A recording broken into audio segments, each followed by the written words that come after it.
Okay, now we're going to take a look at hyperbolas. We get some similar looking things, some different looking things here versus the ellipse and other stuff we've done. Standard forms look pretty close to the same. They're really not. The way I can tell it's a hyperbola versus, say, an ellipse is the minus. Minus is telling me a hyperbola. In this case, it doesn't have anything to do with which number is bigger. A is always first. B is always second. It's the variables that change. If x comes first, it's horizontal. If y comes first, it's vertical. So in ellipse, I made the comment on the ellipse part that it's kind of like two parabolas facing each other. You know, whether they were vertical or horizontal, two parabolas facing each other. A hyperbola would be two parabolas going away from each other. So that would be a horizontal representation. So if x is first, they're going away horizontally. If y is first, well, they're moving away from each other vertically. So that would be that vertical rep. So if I see y first, it looks more like this. If I see x first, it's that horizontal representation. You still have a center. I'll have that HK for my center. Nothing new on that part. Parabolas have a vertex. So here's a vertex. Put a V. There's another one. If they're vertical, well, we still have vertices. Like that. A is the distance from center to vertex. So there's A. Center to vertex. Center to either one of the vertexes. There's A. Foci, C is the distance from center to foci. Remember, there's two focuses, so foci was plural, and remember the focus inside each parabola. Doesn't matter if they're turned horizontal or vertical. You got a focus inside each one, and the distance from the focus to that center is C. That piece, and this time C squared is A squared plus B squared. So a little bit different there. Transverse axis is the axis it's parallel to. So I said horizontal versus a vertical representation. So if it's a horizontal representation, what we'd say is the transverse axis, I'm just going to put TA, is the x-axis. So in other words, since it's moving horizontally, it's parallel to the x-axis. The x-axis moves left and right. Vertical representation, the TA is the y-axis. So since it's moving vertically, it's parallel to that y-axis. There's where that's coming from. Now a lot of times, coming out of working with an ellipse and what have you, it might be easier to think of horizontal versus vertical because that's what you were talking about there. We didn't have a transverse axis for the ellipse, but we do have one for the hyperbola. Just remember horizontal, x's move horizontally, vertical, y's move vertical, that piece. The asymptotes. The asymptotes kind of give us a guide. Now it looks a little strange how that's written there, but let me just give you a picture here of the asymptotes. We've seen asymptotes before. They determine what the graph, how the graph's going. It goes up towards an asymptote. So let's say asymptotes up here. Now the asymptotes are always going to make an x right at the center. They'll always make an x at the center. The reason is, look at the h and k. That's part of the formula. That's my center. Right? The plus or minus, that's going to create the positive and the negative slope on the line. So it's going to make an x at the center. The asymptotes determine, I'll say that's a vertex and this is a vertex, how wide the parabola is. That means I'm going to go out towards the asymptote, so it tells me how wide to make those parabolas or how narrow. So if I did a steeper asymptote here, let's see there, make the vertex right in here, so make this a vertical one, where the transverse is y. Well, here's my parabolas. Really working parabolas. So the asymptotes are kind of giving us a guide on how narrow or wide to make the parabolas. Now, kind of a weird looking formula here, the y minus k plus or minus b over a or a over b, x minus a. So the only difference is really the b over the a and the a over the b. This actually comes from just your old point slope form of an equation of a line. So to kind of show you where this comes from. Here was your point slope form for an equation of a line. You should remember from, well, maybe not quite a ways back. I found equations of lines. We've done them. You've done them before. So we needed a slope and a point. Well, in this case, my asymptotes are going through the center. So my point actually became HK, the x and the y value. That was the point that it went through the center, HK, instead of an x1, y1. The slope will be determined by these a and b values. Right? Plus and minus is going to create the positive and the negative. Right? It's the b value over the a if it's horizontal or transverse axis, x-axis. It's plus or minus the a over the b if it's vertical, meaning the transverse axis, y-axis. Now I know for myself, this was always the toughest part for me to remember. Was it b over a or a over b? That piece, but I've got to keep that part straight. Okay, let's take a look at a couple problems here. Okay, I'm going to try to leave the rest of this information up here as we're going through some problems here. So I've got x squared over 25 minus y squared over 4 is 1. And we're going to find the different pieces of it. Now I know it's a hyperbola. C both squared, C minus, that's what's telling me that. So in this case, my transverse axis is the x-axis. Or I can think of it as horizontal. That part I know. Why? Because x is first. Not because 25 is bigger than 4, but because x is sitting first. That's what's making it horizontal or transverse axis being the x-axis. Center, 0, 0. I don't see any plus or minuses that we've seen before. A value.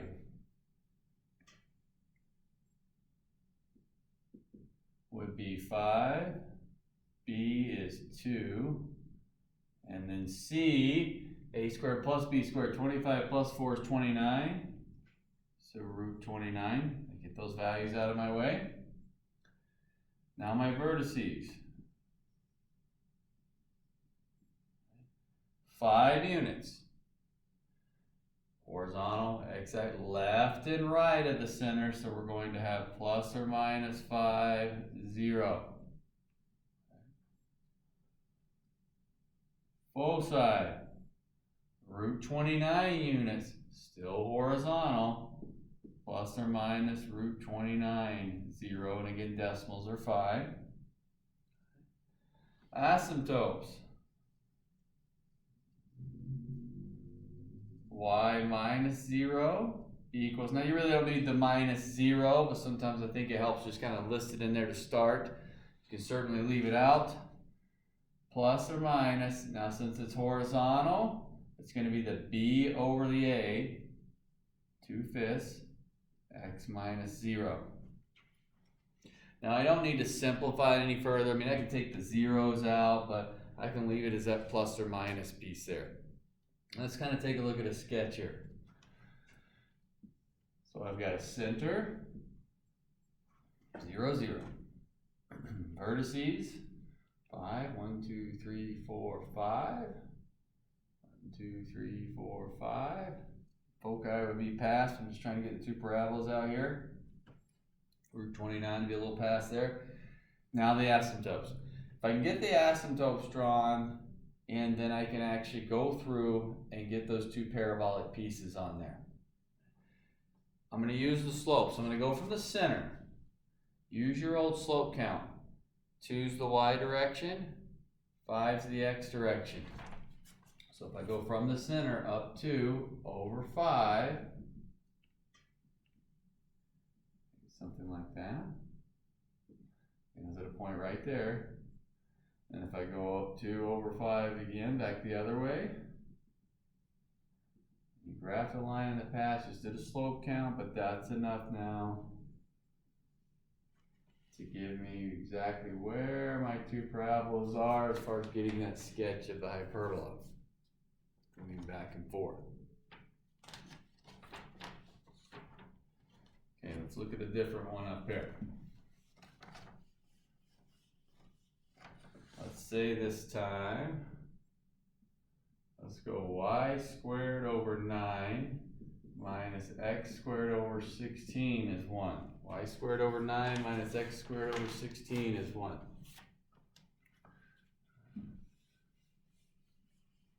So this one would be a transverse axis is the y-axis, or I'm thinking vertical. Again, because y is first. That's my clue, y is first. All right, so if that y is sitting first, my center, 0, 0, I don't see any pluses or minuses going on. We'll move that in a minute here. A, always the first one, 3. B, second one, 4. And a lot of times that's where some of the confusion comes in, because on an ellipse, A was the largest. On hyperbola, A is first. It's one of those things where when you work with these different conic sections, individually, none of them are that bad. You start mixing them all together and you get confused on the different pieces. So make sure you're reviewing back through the others. C, I add them. 9 and 16 is 25. Square root of 25 is 5. Now my pieces. Vertices, foci, or foci, asymptotes. Alright, vertices, 3 units. Vertical, so up and down. 0, plus or minus 3. My 0, 1, 2, 3. 1, 2, 3. Foci or foci, 5 units. Up and down. 0, plus or minus 5. My vertice, if I want to put the foci in this, or foci. There we go. Asymptotes. Y minus 0 is plus or minus something, x minus 0. Always go ahead and get my h and k in there. I knew that was 0 and 0. So this time it'd be plus or minus. Since the transverse axis is the y-axis, it's a over b. So 3 over 4 is my slope piece. And so when I'm plotting those asymptotes, I'll use that 3/4. So we go up 3 over 4. Get the first one.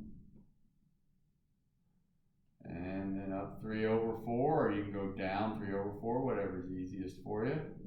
And to get me that negative slope. And now I can draw my parabolas in, because I know exactly how wide to make them.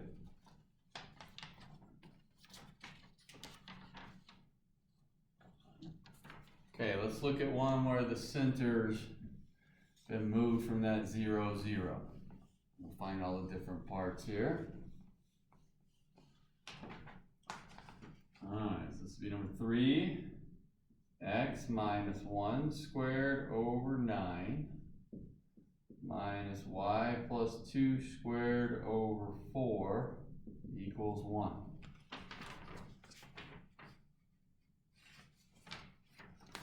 So I'm thinking first off transverse axis or horizontal vertical representation. In this case, the transverse axis is the x-axis. It's first, which means it is going to be a horizontal one. My center is not 0, 0. I can see the h and k values. 1, negative 2. A's first will be 3. B's second will be 2. C The sum is 13, so we'd say root 13. Piece. Now I can find my vertices, foci, asymptotes. Vertices, foci, and asymptotes. Alright, so vertices. They're going to move 3 units, A value, horizontally. So that's going to be left and right of 1, negative 2. So if I go to the right of 1, negative 2, 4, negative 2. If I move to the left, negative 2, negative 2. So I'm adding and subtracting 3 from that 1. Foci. I'm going to add and subtract root 13 from that 1. So I'm just going to write it as 1 plus or minus root 13, comma negative 2. Again, decimals are fine. Asymptotes. Y minus k, since k is negative 2, that'd be y minus the negative 2 is y plus 2, plus or minus something, x minus h is 1. And look what shows up. There's x minus 1, y plus 2. So that should show back up there. Now it's horizontal, so that means that it's going to be b over a, which would be 2/3, which would be that asymptote. 2/3 would be the asymptote. It gets all the pieces for that one. And again, plot it out if it helps you. You can certainly plot the center quick. Count 3 units for your vertices. If we're going to plot the asymptotes, remember we're going to 2/3 slope up to over 3 from the center. It's always from the center.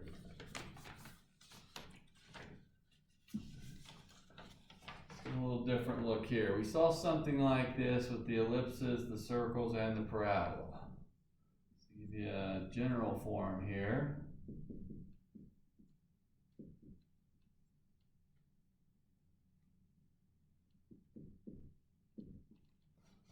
Alright, so we'll go 2y squared minus x squared plus 2x plus 8y plus 3 is 0. And for me to find all of my different parts, I need it in that standard form. So we're going to be back to completing the square again, some things like that. So I need things in the proper order. Now, when I rewrite it, 2y squared plus 8y minus x squared plus 2x, and I'll send the 3 to the other side. Now, I put the y squared first because it's the positive one. So that means I'm actually going to be going for this standard form down here. Y is first. Okay. I need to also remember before I complete the square, I have to have that leading coefficient be a 1. So I'm going to have to factor out a 2 here on the y's. Y squared plus 4y. And I've got to factor out a negative 1 on the x's. X squared minus 2x. So I need that positive 1 coefficient. Now completing the square. 2y squared plus 4y. Half of 4 is 2.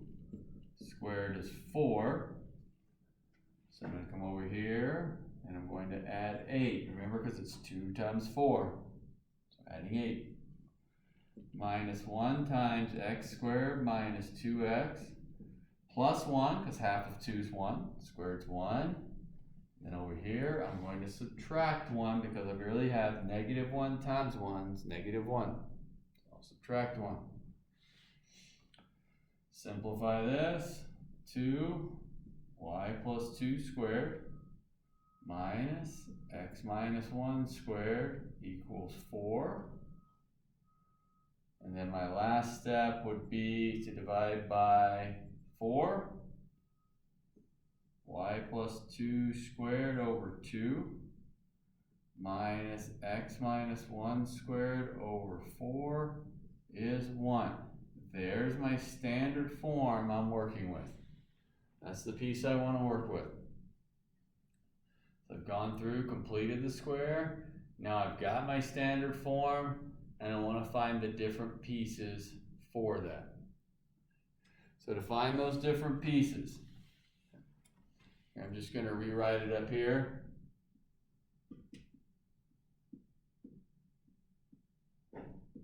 more room here. Alright, so there's my standard form. That's what I'm working with. Transverse axis is the y-axis. So in other words, it's vertical. I know this because y is first. That's what I'm looking at. Center would be 1, -2. Be careful. Remember, h is always with x.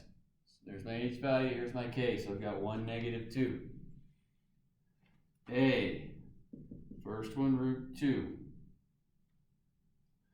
B, second one's 2. That's b squared.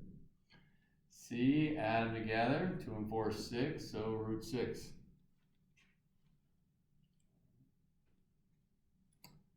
Vertices, we're going to move √2 units vertically. So we're going to go 1, comma, -2 plus or minus √2. I'm going to add and subtract √2 from the y, or to the y. Foci, I'm going to go up and down, still vertically. √6, so 1. -2 plus or minus √6. And then asymptotes. The y minus k, so we're going to have y plus 2 plus or minus. I know it's x minus 1 over here, x minus h. And since it's vertically, the asymptotes are a over b, which would be √2 over 2. Or those asymptotes, gives me all the pieces there. Okay, now we're going to look at a few problems finding the equation of the hyperbola given some information. So what I've given you is center 0, 0, focus 0, 5, vertex 0, 3. Now, I still need to know which way it's going. I need to know if the transverse axis is the x-axis or the y-axis, because I know the h and k's are 0, but I don't know if it's x squared then minus the y or the y squared then minus the x. Again, a quick plot can help us, like we saw back with the ellipses or even the parabolas. There's the center, vertex 0, 3, focus 0, 5. So that means the parabola has to be going in an upward fashion, so that means the other one's down here, okay? Since the focus is inside. That tells me it is vertical orientation. Transverse axis is the y-axis. So that being said, I know it's going to be y squared over something minus x squared over something's 1. So I knew y was first. I've got my h and k. So let's get our different pieces here. Center to vertex, that's 3 units. That's A. So we know we've got a 9 there. Center to focus, that's 5 units, and that's C. So I have C squared, A squared plus B squared, that was the focus piece. So I'd have 25 equals 9 plus B squared. And in this case, B squared would have to be 16. There's my equation of that hyperbola.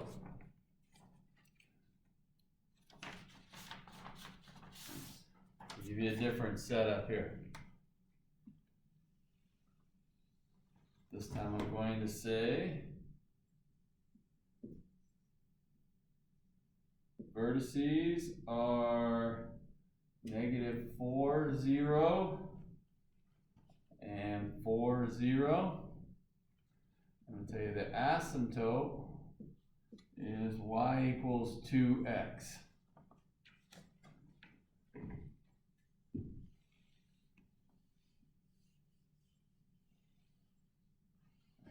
So I need to think about which way it's oriented first. I need that center, the h and k value. So I can plot at least these 2 points. Here's 4, 0. Here's -4, 0. If those are the vertexes, then it has to be doing something like this. It's got to be going left and right. That's going to put the center right in the middle at 0, 0.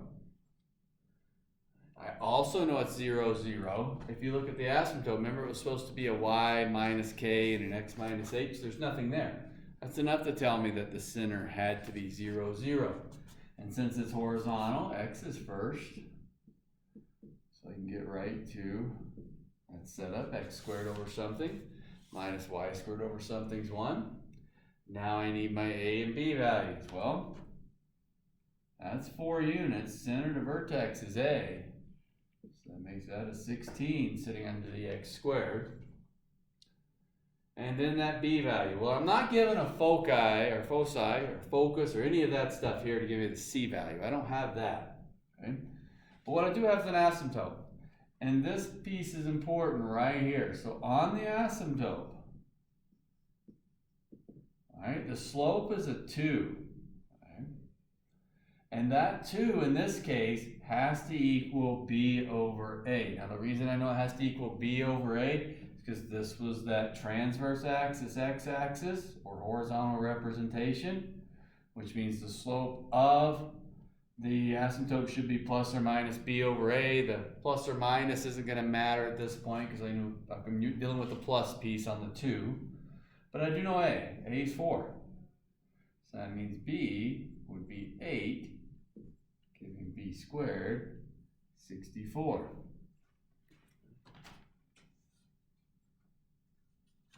Let's look at a different setup.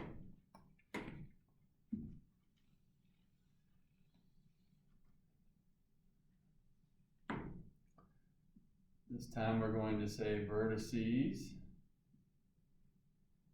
are -4, 4, -4, 2. This time I'll give you a focus, -4, 0. So our first course of action is to figure out which way this is oriented. So I'm going to go through and plot what I'm given. That'll help me tell what I'm working with.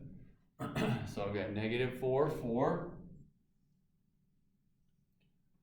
Let's see, -4, 4, right here. -4, 2. All right, so those are the vertices. Focus, -4, 0. Remember, focus has to be inside the parabola, so that means I've got to have one moving down. I don't know how wide, doesn't matter for my quick sketch. The other one's going up. So this would be a vertical one, or transverse axis being the y-axis. My center has to be right between the vertices. So you're right here. And right in between there is -4, 3. There's that center. So vertical, y is coming first. Y minus 3 squared over something minus x plus 4 squared over something's 1 plus 4 because it was minus a -4. I actually have the a value from center to vertex. A would be 1 because it's 1 unit to 4 or 1 unit to 2. So I know this a squared is 1. I need the b value. I don't have. I do have the c values. I got to focus. So from center to focus, that's 3 to 0 is 3, and that's the c value. So I go back to my c squared. It's a squared plus b squared. 9 equals 1 plus b squared. That makes b squared 8. 1 plus 8 is 9. And there's the finished product for my equation of the ellipse. Excuse me, equation of the hyperbola, not ellipse. No hyperbola. Equation of the hyperbola there.